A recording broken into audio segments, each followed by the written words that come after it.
Bakery's strawberry pinwheel cookies onto a tray and carried it outside. Setting the tray atop the flat surface of a plywood and sawhorse workbench, she retrieved a pair of folding lawn chairs from where they leaned against the side of the house. As she dusted grass clippings from the chair's webbing, her cell phone rang. She pulled it from the pocket of her jeans and answered without checking the number. "Hello?" Silence. A shiver of apprehension skidded down her spine. No, please no, not again. In a flash, she was back in her Denver apartment staring at the object lying atop the lavender-colored pillow sham on her bed. Fuzzy and tan, with tufts of white stuffing. A teddy bear's arm. Then back to Austin, and a yellow bedspread and the bear's leg. Nashville, another arm. Her room at Stanford and the empty bed where the bear belonged. Fear yawned in the pit of her stomach. Her pulse began to pound. Just when I begin to hope.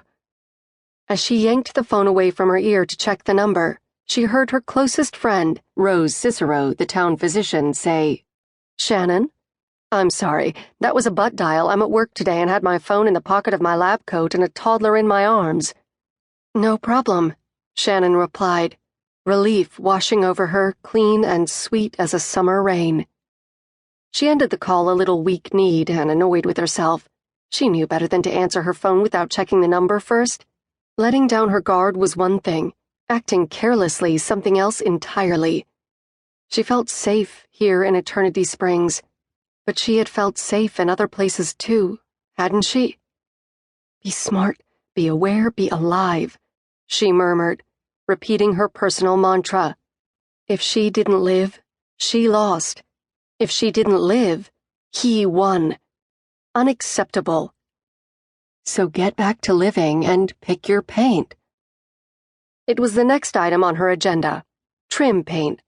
If she stood a shot at finishing and flipping this house by Halloween, she needed to choose a color today. It was proving to be a difficult task. With previous renovation projects, she'd known exactly what she wanted when it came to paint. This time she struggled to choose between two shades of red and a bright sunshine yellow to contrast the creamy white of the siding. So an hour ago she'd phoned for the help of a color expert, her friend and renowned artist Sage Rafferty. Sage had jumped at the opportunity for a distraction and offered to visit at 11, provided she hadn't gone into labor.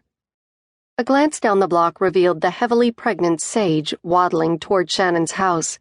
When she drew near, Shannon said, "You look miserable." "I am miserable."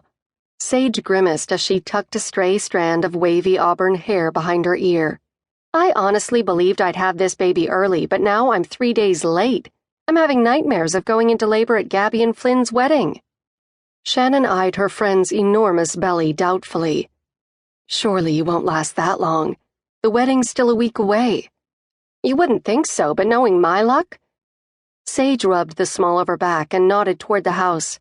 "Let's change the subject and talk color. Color makes me happy. I can't tell you how much your phone call this morning cheered me. You gave me something fun to focus on rather than the non-eventful state of my uterus. So, how can I be of assistance?" "Help me settle on a trim color, please." She pulled a stack of scrap wood from beneath her workbench and carried the 3 painted pieces toward the house. After lining them up against the cream-colored siding, she rejoined Sage. "I cannot make up my mind." Sage pursed her lips and studied the display. "All 3 of those colors are lovely." "That's precisely the problem. I know that color preference is as individual as a favorite ice cream flavor, but in this particular instance, I need to appeal to the widest range of potential buyers possible. At the same time, I need to make this place stand out." "Are you worried about selling it?" Sage asked, nodding when Shannon silently offered her a glass of tea. "A little. Flipping houses is not for the faint of heart, especially when you're trying to do it in a small town. I had planned to have the house finished before tourist season ended, but I fell behind schedule because I put in longer hours at the pub this summer than I expected." Both women took seats in the lawn chairs. Sage chose a cookie to nibble at and observed, "Murphy's Pub's new patio is the bomb."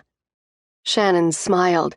One of a handful of buildings in town that dated back to Eternity Springs' early days in the 1880s.